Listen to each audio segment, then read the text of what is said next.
Okay, there's a couple of firsts in this talk. One is that this is the first time this work's ever been presented, and it's very hard to judge which bits are going to be interesting and which aren't. So if you want to, and also because I'm the after lunch speaker, I'm either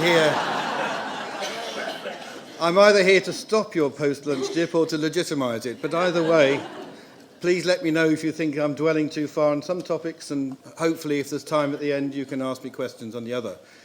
The other first is that this is actually, although I work in this university, this is the first time I've ever lectured from this lectern. Normally my students are far fewer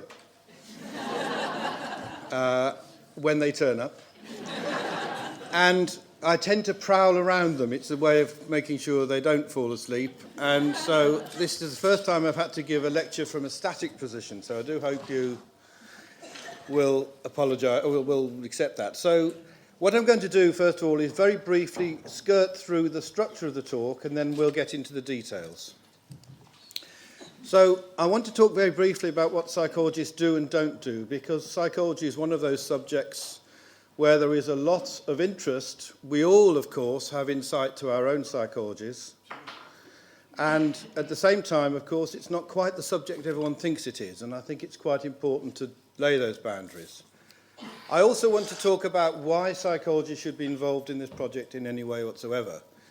It has to be said that there will be many who don't like the idea and many who think it's a bad idea. So I shall try and justify that and take what goes with that.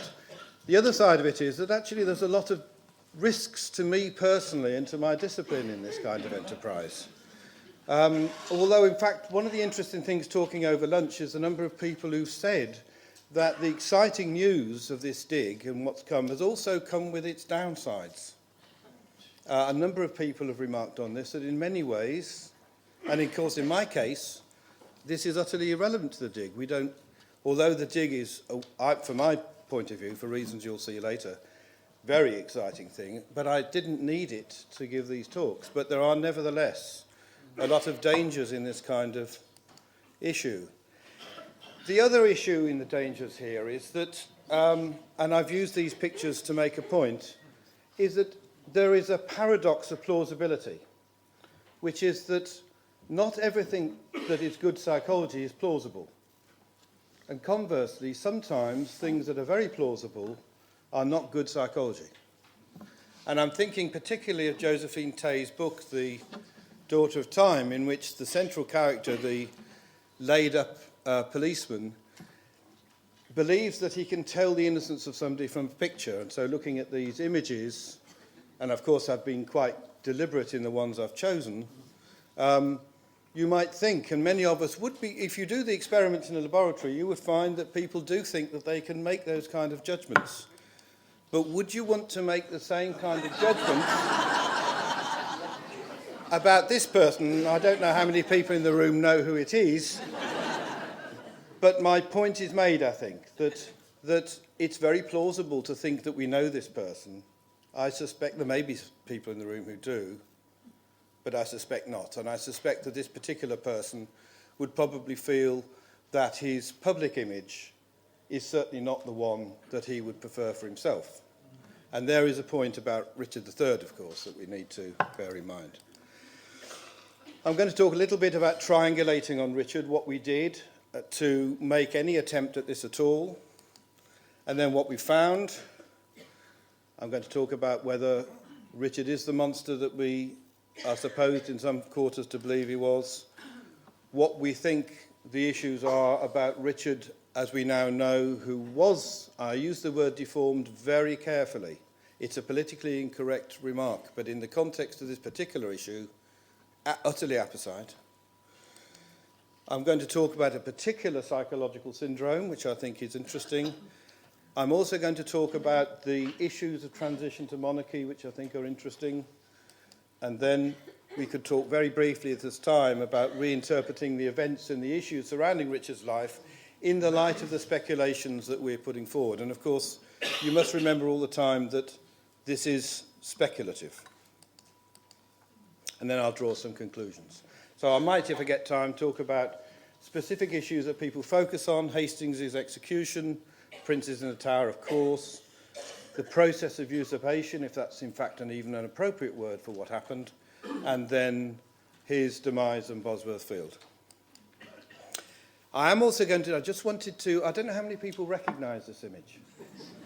Yes, some do, that's interesting. Just to establish my own credentials in this, I had read Kendall's biography of Richard III as a teenager and many other books of that kind. So in a sense, I had a strong interest in this area. My family and I have always played this game, Kingmaker, and we had a particular habit of going around the country and sending each other cards from significant places. Neville to Fotheringay or whatever it might be.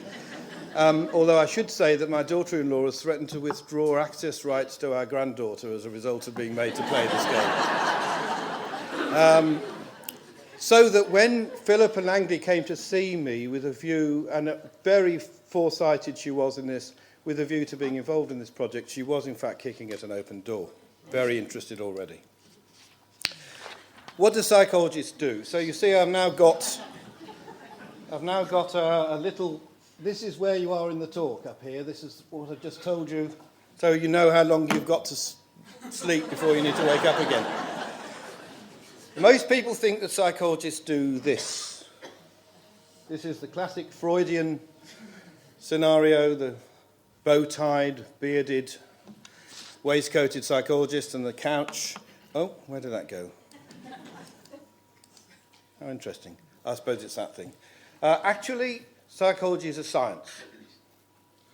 We do much more measurement. If you want Freudian psychology, you go to English departments, you might be interested to know. It's much more commonly taught as a specific subject in English than it is in psychology departments.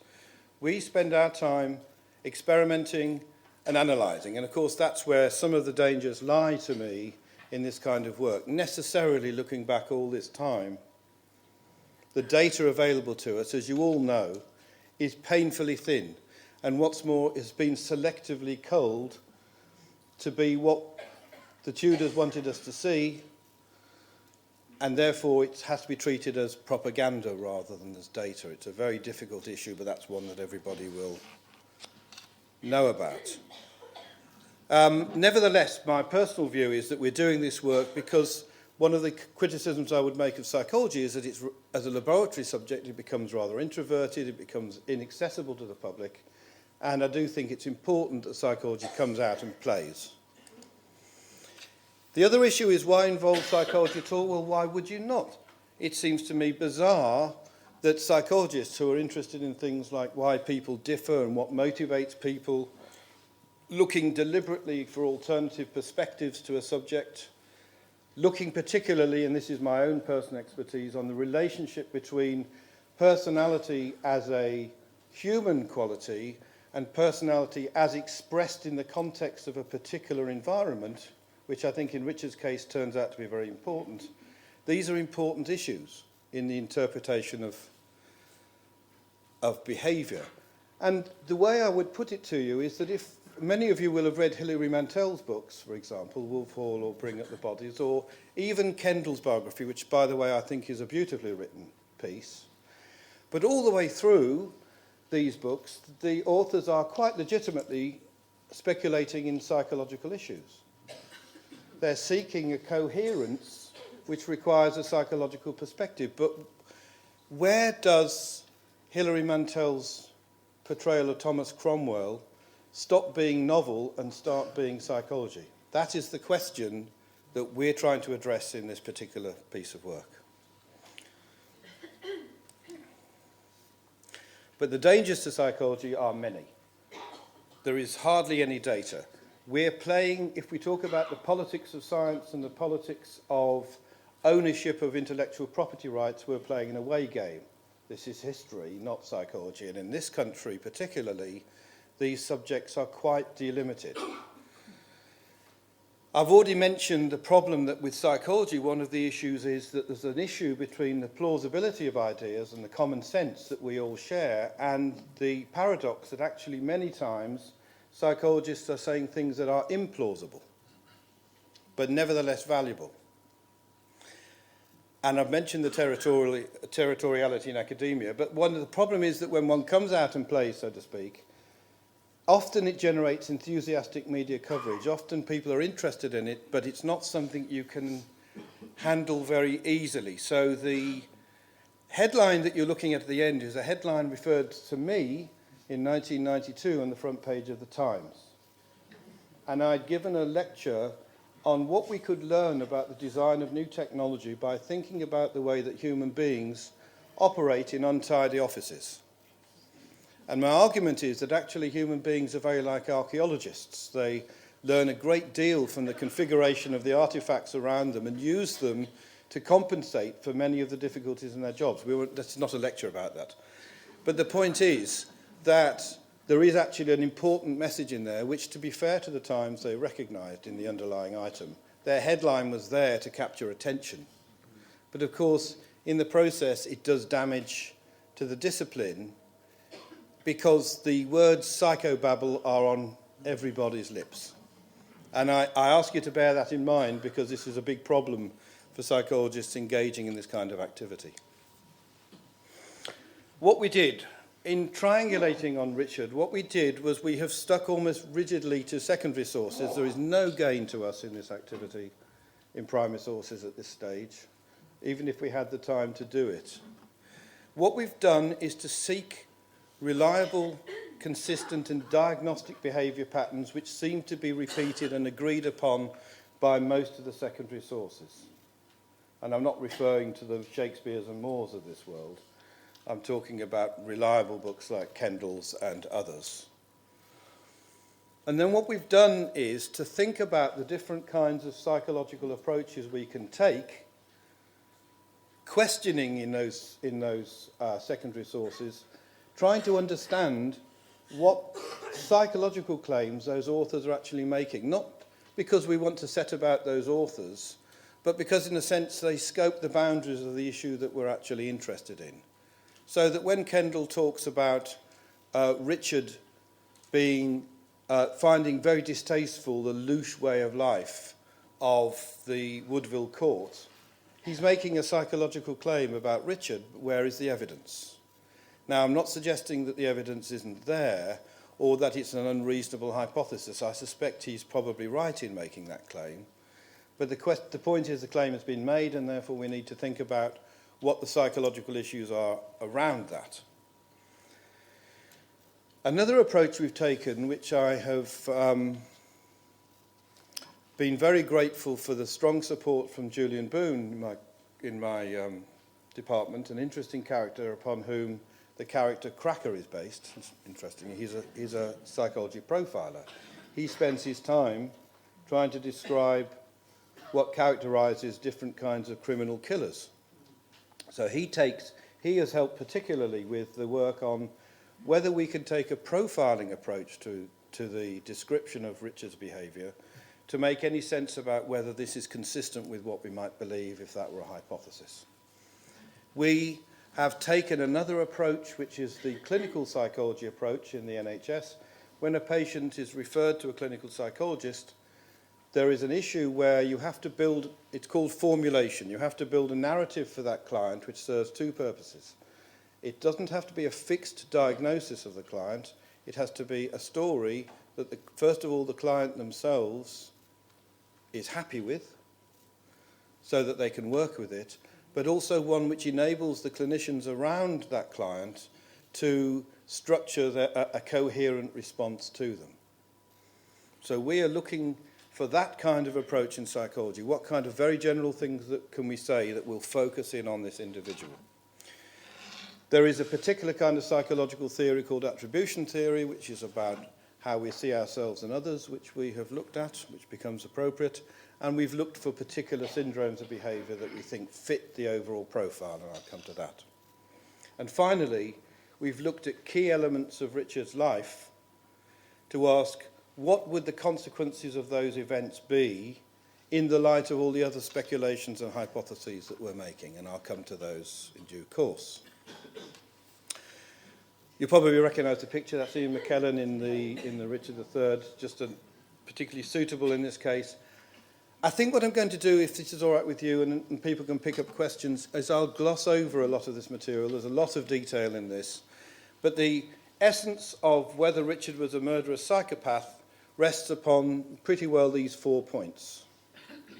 The first is that we would be expecting a murderous psychopath to illustrate serious evidence of narcissism, by which we mean grandiosity, a lack of empathy for other people, arrogance, aggression.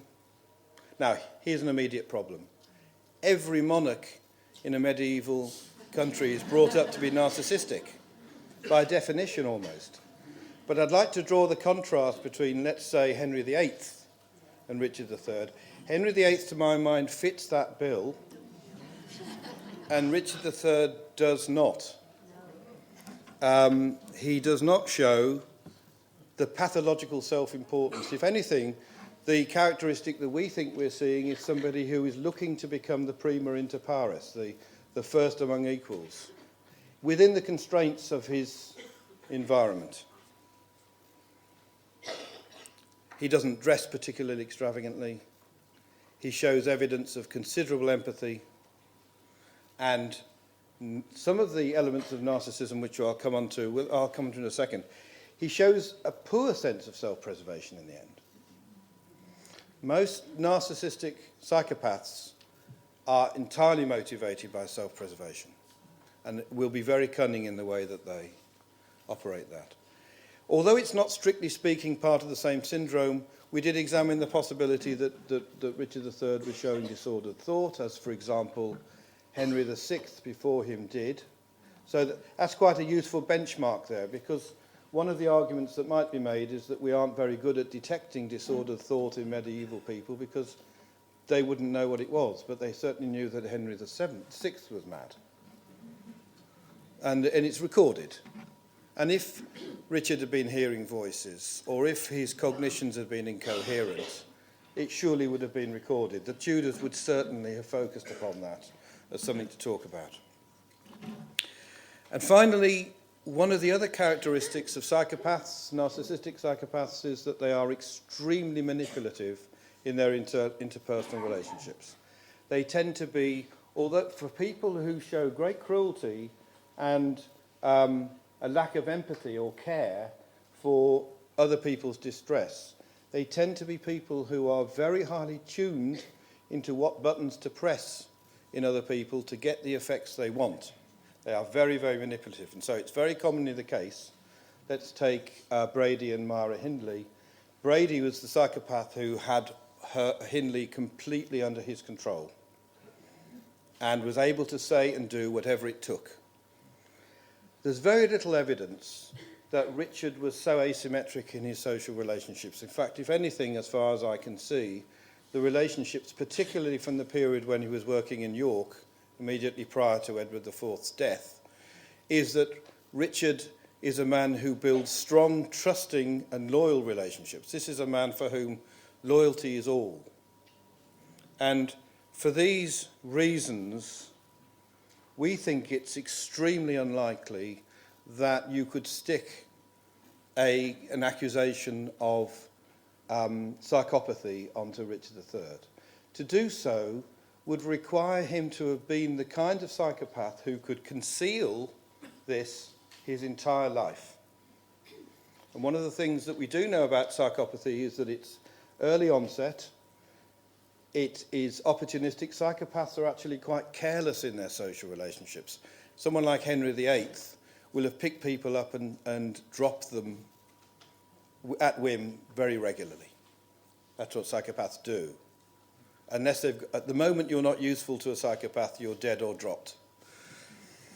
So we think that it's extremely unlikely that Richard III was a psychopath. We think that that's just not, there's no evidence for it. So whereas someone like Caligula, different story. The next thing we need to consider very briefly is Richard III's scoliosis. Now, this has now been confirmed. At the time that we were doing the research, we weren't sure. It turns out that it was a late adolescent onset scoliosis, and it has implications because in medieval times to be deformed, and that was the word they used, was a moral judgment, not simply a physical attribute. In modern society, if somebody is unlucky with the way of their appearance or what have you, or have this kind of condition, one of the psychological defense mechanisms is to say that's the luck of the genetic draw. A lot of people get very angry in the same way that war veterans become angry about their particular disabilities. But there is that defense mechanism. That would not have been available to Richard. Richard would have known that what this meant was that he would be open to the accusation of having some form of twisted soul. And again, the opportunities to him are to respond in one of two ways. You either respond angrily and become effectively outlawed in all sorts of respects, and certainly aggressive. It would have driven him to a position which would have cursed his own deity, which this man is clearly not likely to do. So it's much more likely that the way that he dealt with this internally is to accept it rather like a hair shirt as another burden that his deity has placed upon him. And I think that when we come to the third element of Richard's character, that seems to me the consistent one to consider. Nevertheless, there's a big problem, because Richard will know that everybody looking at him will know that he's deformed. And so social attribution theory is about the vicious circle that occurs when people are aware of what other people are thinking, or imagine they're aware of what other people are thinking. And this generally produces a vicious circle of amplification in which the person who says, "Does my bum look big in this?" sees their bum very big in that, and then they respond as if other people see the bum as even bigger. And so they become even more defensive. And we can imagine that Richard, I've deliberately used Anthony Sher's portrayal because he really plays on this. Richard would have been very conscious of people being cautious with him, and because he's expecting them to think of him as somebody who is devious, malformed, Machiavellian, all of those kinds of negative elements, so that his treatment of other people, he's expecting that, and will have produced a certain degree of reserve and care. But there's a puzzle in this, because what's absolutely apparent in, for example, his government of the Northern Marches for however many years he was up in York, is that it didn't really colour his effectiveness in that role. The people who knew him obviously didn't have big problems with this. So it can only have been a rather slight affair. It may be, as it's been suggested to me, that he used padding very carefully and that the effect wasn't very pronounced. I doubt that that would have made any difference. But one gets the sense that this isn't a major issue. And the other puzzle to me, and doubtless there are people in this room who know much more about this event than I do, is the specific event when Richard is travelling south following the death of his brother and eventually intercepts Rivers escorting the now 12-year-old Edward V. Somehow, Richard effectively isolates Rivers and his two compatriots, or two family members, from Edward V. If this was the significant issue we would be expecting it to be, Rivers should have been immensely suspicious of Richard. He had every reason to be very suspicious of Richard because Richard represented a major threat to the Woodville family. And yet somehow between Richard and Buckingham, who knows how this actually happened, some transfer, bloodless as it was, don't forget Richard did not have the military force, Rivers did, this transfer takes place. And this suggests to me that there's a puzzle there, that Richard's interlocutory style, to use the technical jargon, his ability to talk to people was not that severely affected by this particular condition. It may have nuanced things, but it was not a major issue, is what I'm suggesting. Moving on very quickly. We think that there is a syndrome which reflects Richard's behaviour more than any other. And we call it, it's known as an intolerance to uncertainty syndrome. And it's related to the notion of childhood uncertainty and the sense that children grow up with a need to learn to control their own environment for their own personal safety. And here's a guy, if anyone was, who has every right to be insecure in his upbringing. He's had to leg it to France a couple of times. He was left, as I understand it, in Ludlow, his father and his brothers having done a runner somewhere else, waiting for the family who, were in the middle of an enormous blood feud to collect him and his brother and his mother. The uncertainty is definitely a characteristic of this chap's life. And what you see in this syndrome, which has any number of spectrums from the barely detectable to the unbelievably control freak, is a range of attributes which do have common elements. Piety, these are all things that you're going to recognise with Richard III. A strong sense of duty, trust and loyalty. You can see why somebody who's trying to run their life in black and white will go for these values, rigid moral values, a heightened sense of justice, what's right and wrong, and a strong sense of fatalism that comes with that. In the worst conditions, this moves towards authoritarianism. This research that was done originally, by the way, derives from research that was funded by the United Nations immediately following the Second World War, because the prevailing nations were very concerned to try and understand what had happened in this aberration of Nazism. The downsides are you get authoritarianism, you get an heightened sensitivity to threat, and although the syndrome comes with a great sense of control, these people are very controlled and they are very contained.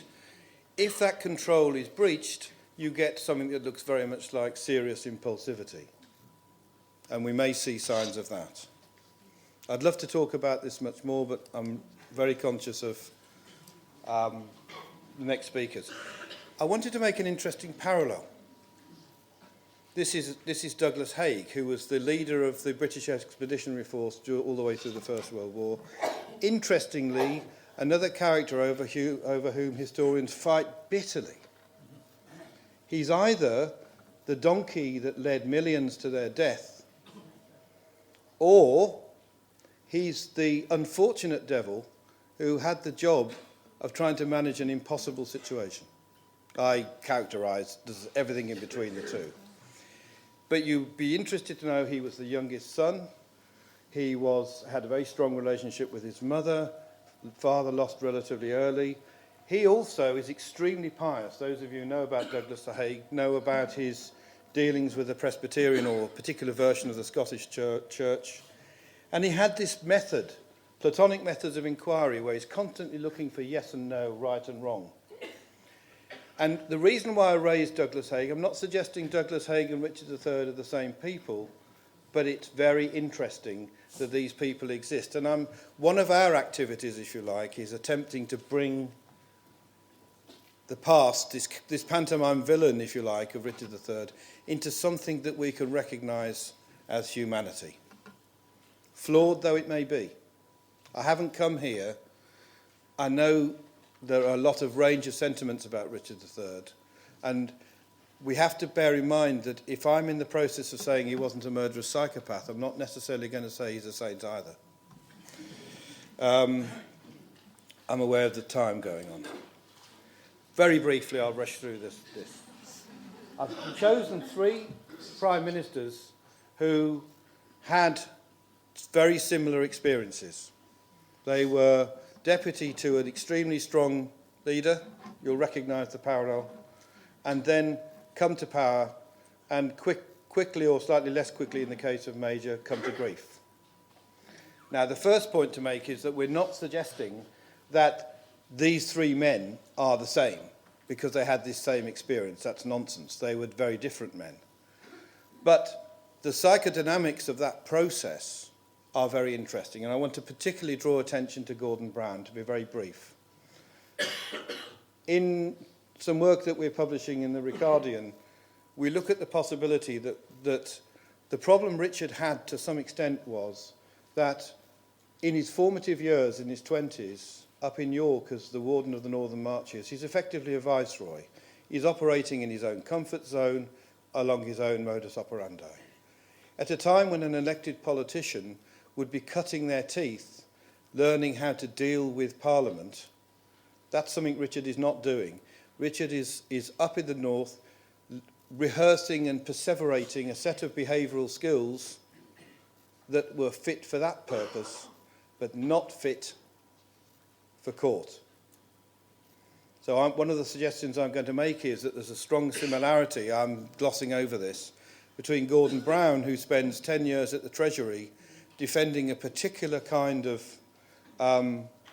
movement and a particular kind of socialism against his leader. I'm not suggesting Richard was against his brother, far from it, by the way. But you can see how those behaviour patterns perseverate. And you can reasonably ask the question whether, had Gordon Brown become Prime Minister in 1997 instead of Blair, whether his experience wouldn't have been utterly different. Of course, this is speculation, but I'm pointing to a much broader point that Richard's behaviour when he comes south to the Woodville court, as was, is also determined by the context of that change and that transition.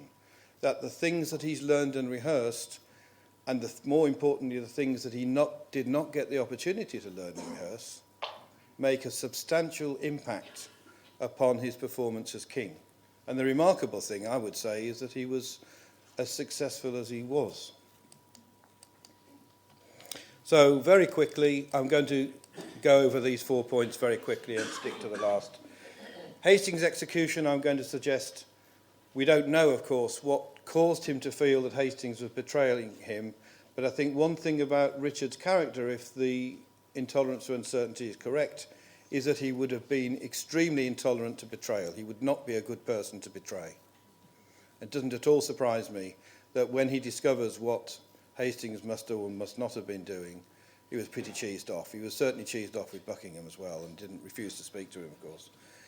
I'm going to gloss over the princes. It's just too emotive, and I don't have a great deal to say, and also the usurpation.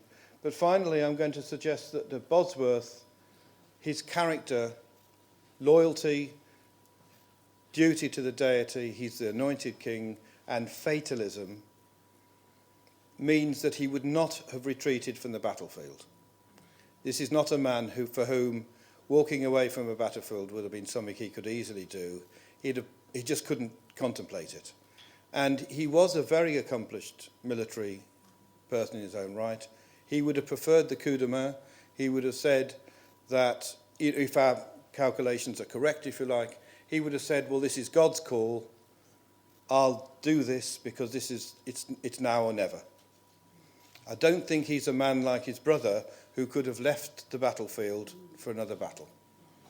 And so we hope that... I'm sorry. I'm going to go very quickly through this. We don't think historians... We expect trouble with this kind of work. Well, I don't think that's a reason, and we also expect it from our own colleagues. Not a reason for not doing it. We've done a partial analysis. There may be more analysis that can be done, I'm sure there is. But our defence is that we should challenge orthodoxy, that it's appropriate that psychologists should come out and offer their views, because you may not like what I've said, but it may make you think. If the purpose of pushing the boundaries is to allow other people to formulate strong arguments or stronger arguments, that's a good thing in its own right, even if we are proven ultimately not to be correct. The debate is everything. And also, I think from a purely human point of view, trying to seek human characteristics that we all recognise in ourselves. I'm absolutely convinced after doing this work that I actually suffer from the same syndrome. I think if it helps us see Richard as a human being in ways that we recognise, then that's something as well, because it's actually very difficult over 500 years to do that. I'm well aware that 500 years is enough for psychologists to change a little bit. The concept of risk for Richard is a very different concept than it is for us. But human psychology and human society has evolved the way we are. It was pretty fixed about 10,000 years ago, something like that. So 500 years isn't actually that long. And I do apologise to my following speakers for having gone on a bit too long. Have I? No. But I have given some time for questions.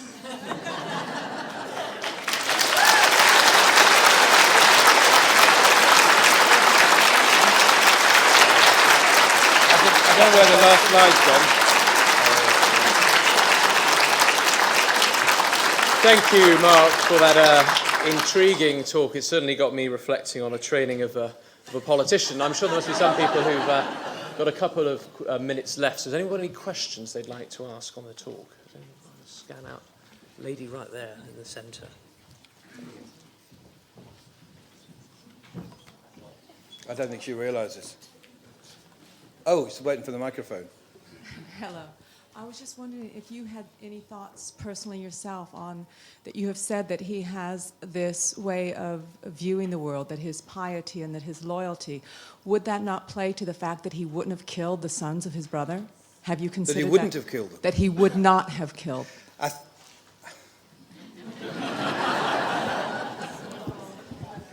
think one of the things we've got to understand immediately is that looking back 500 years, in this particular context, the threshold for murder is much lower than it is today. And no previous monarch had survived once they left the throne. We do have to bear that in mind. If I'd had more time, though, and what I've said in the article in the Ricardian is that the characteristic of Richard would be one of care. It would be very, very unlike such a person, or at least less characteristic of them, to leave the ambiguity open. So I think that it's slightly more likely that if he'd murdered the boys, he would have found a way of making it public. Now, the only alternative interpretation is, well, two alternative interpretations. One is that somebody else murdered them and he was put in a terrible dilemma. That hypothesis has been examined and not ruled out, but it's also not ruled in. If you know what I mean, we don't know. The other hypothesis is that he died before he could resolve the situation. But I'm not prepared to say, on the basis of our psychological analysis, that he was not capable of murdering them. Isn't there another idea that he could have actually put them in safekeeping? Yes, so that's the obvious alternative interpretation. The only logical extension of the argument I made is that the only reason why the issue is not publicly closed is because he's actually put them into safekeeping. But that's not positive proof. That's merely logical.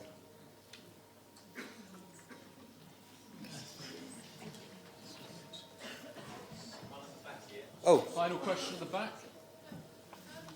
And we've got a mic coming, I think. If you want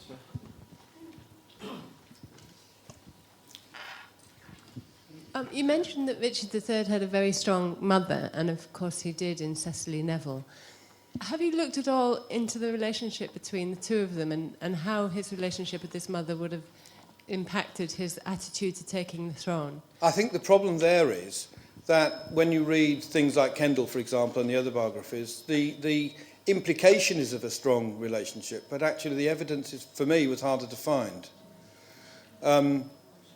You might imagine that there were three of them left with their mother on various occasions.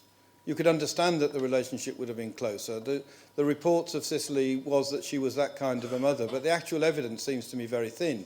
But then, so that has to be surmise. But I did find the parallel with Haig very, very interesting. Okay. Well, Mark, thank you very much. Round of applause, please. Thank you very much.